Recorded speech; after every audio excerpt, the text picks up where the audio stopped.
ओम नमो भगवते वासुदेवाय. सार्थ सुबोध ज्ञानेश्वरी. लेखन व वाचन सौ मनीषा भास्कर अभ्यंकर, महाराष्ट्र, मिरज 416410. अध्याय 13वा. क्षेत्र क्षेत्रज्ञ योग. प्रकृती पुरुष विचार भाग 3. ओव्या आहेत 968 ते 976. भगवंतांनी 18व्या श्लोकात सांगितलं की प्रकृती व पुरुष हे अनादी जोडपे असून विकार व गुण हे प्रकृतीपासून उत्पन्न होतात. आता प्रकृती कार्य कसे करते ते सांगत आहेत. श्लोक 20. कार्य कारण कर्तृत्व हेतु प्रकृती रुच्यते, पुरुष सुख दुःखानां भोक्तृत्व हेतु रुच्यते.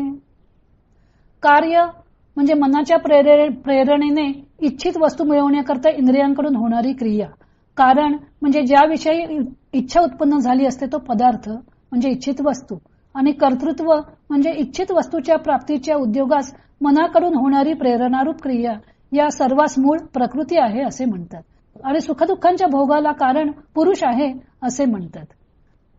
तेथ इच्छा आणि बुद्धी घडवी अहंकारेसी आधी, मग ती या लाभिती वेधी कारणाच्या. तेथे प्रकृतीच्या ठिकाणी अगोदर इच्छा आणि बुद्धी ही अहंकारास उत्पन्न करतात आणि मग त्या इच्छा आणि बुद्धी जीवाला कारणाच्या म्हणजे इच्छित वस्तू मिळवण्याच्या नादी लावतात. त्याची कारण ठाकावया, जे सूत्र धरणे उपाय, तया नाव धनंजया कार्य पैगा. ज्याच्या प्राप्तीचा मनास चटका लागला असेल तो पदार्थ प्राप्त करून घेण्याकरता जे शारीरिक क्रियेचे सूत्र हातात धरून हलवावयाचे अर्जुना, त्या बाह्य प्रयत्नास कार्य असे म्हणतात. आणि इच्छा मदाच्या थावी, लागली मनाते उठवी, ते इंद्रिये राहटवी, ते कर्तृत्व पैगा. आणि मदाच्या म्हणजे धुंदीच्या आश्रयाने जीवास झालेली इच्छा मनाला चिथावते व नंतर ते मन इंद्रियांकडून इच्छित करवून घेते. इच्छेने उत्तेजित केलेल्या मनाकडून कर्मेंद्रियास होणाऱ्या या प्रेरणारूप क्रियेस अर्जुना कर्तृत्व असे म्हणतात.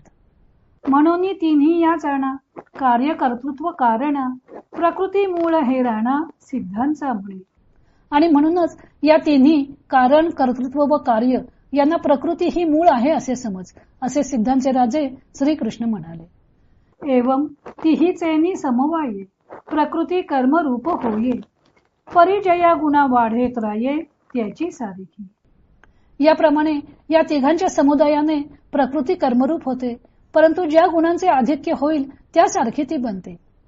जे सत्वगुणे अधिष्ठिजे ते सत्कर्म म्हणिजे, रजोगुणे निपजे मध्यमते. ज्या कर्माचा सत्वगुण अंगीकार करतो त्याला सत्कर्म म्हणावे व जे कर्म रजोगुणापासून उत्पन्न होते ते मध्यम जाणावे. जे का केवळ तमे होती जिये कर्मे, निषिद्धे अधमे जाणतीये. व जी कर्मे केवळ तमोगुणापासून होतात ती कर्मे शास्त्रविरुद्ध व निकृष्ट प्रतीची समजावीत. ऐसेनी संता संते कर्मे प्रकृतीस्तव होते, तयापासोनी निर्वाळते सुख दुःख गा. अरे याप्रमाणे बरे वाईट कर्मे प्रकृतीपासून होतात, मग त्या कर्मापासून जे उत्पन्न होते ते सुख दुःख होय. असंती दुःख उपजे, सत्कर्मी सुख निफजे, तया दोहीचा बोलीजे भोगू पुरुषा. वाईट कर्मापासून दुःख उत्पन्न होते व सत्कर्मापासून सुख उत्पन्न होते व या दोहींचा म्हणजे सुख दुःखांचा भोग पुरुषाला होतो असे म्हणतात. भगवंत सांगतात की कार्य कारण व कर्तृत्व या तिन्ही गोष्टींना प्रकृतीच निमित्त असते आणि जीवाला जो शरीरात सुख दुःखादींचा अनुभव येत असतो त्याला कारण पुरुष म्हणजे जीवात्मा असतो. मूल प्रकृतीपासून महत म्हणजे बुद्धी, बुद्धीतून अहंकार आणि अहंकारातून पंचमहाभूते निर्माण होतात असं सांख्यशास्त्र सांगतं. हा सिद्धांत वेदांताला मान्य आहे. बुद्धी, अहंकार व पंचमहाभूते या 7 तत्वांपासून सगळ्या सृष्टीची उभारणी झालेली दिसते. अर्थातच ही 7 तत्वे प्रकृतीपासून झालेली असल्यामुळं प्रकृतीच सृष्टीचं मूळ आहे. बुद्धी, इंद्रिय इत्यादी विकारांचा समुदाय सत्वाधिक त्रिगुण हा सर्व मेळावा प्रकृतीपासून झालेला आहे. हे ज्ञानदेवानी मागील श्लोकाच्या टीकेतच स्पष्ट केलं होतं. तेथे प्रकृतीच कारण कसे आहे ते सांगितले होते. आता प्रकृतीचे कार्य व कर्तृत्व ते स्पष्ट करत आहेत. ज्ञानदेव सांगतात की प्रकृती ही इच्छा आणि बुद्धी यांना अहंकारासहित उत्पन्न करते आणि या सर्वांना कारणपणाचा ध्यास लावते. कारण आणि कार्य. एखादी गोष्ट ज्यातून उत्पन्न होते त्याला कारण म्हणतात व उत्पन्न झालेल्या गोष्टीला कार्य म्हणतात. प्रकृती ही इच्छा, बुद्धी व अहंकाराला निर्माण करते, म्हणून प्रकृती हे कारण आहे आणि इच्छा, बुद्धी व अहंकार ही प्रकृतीची कार्य आहेत. या उत्पन्न केलेल्या कार्यांना सुद्धा ती प्रकृती कारणपणाचा ध्यास लावते, म्हणजे त्यांच्यापासून पुन्हा आणखी कार्य निर्माण होतात. कारणपणाचा ध्यास लावते म्हणजे इष्ट वस्तू प्राप्त करून घेण्याच्या कामी इच्छा, बुद्धी व अहंकाराला जुंपते. सांख्यशास्त्रात प्रकृतीपासून महत म्हणजे बुद्धी व महत पासून अहंकार निर्माण होतो असं सांगितलं आहे. बुद्धी ही इच्छेसहितच असते. प्रकृती व पुरुष हे दोन वेगळे आहेत असा विवेक जोपर्यंत उत्पन्न होत नाही तोपर्यंत बुद्धी ही विषय वासना सहितच असते.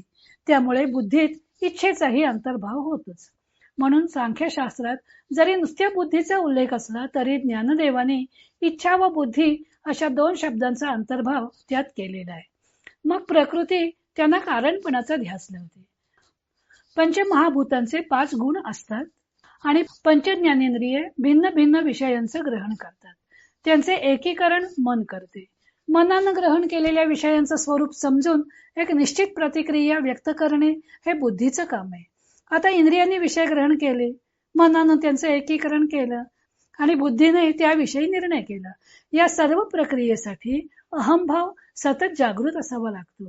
त्यालाच अहंकार म्हणतात. इंद्रियादी उपाधींशी तादात्म्य पावल्यामुळे तो उत्पन्न होतो.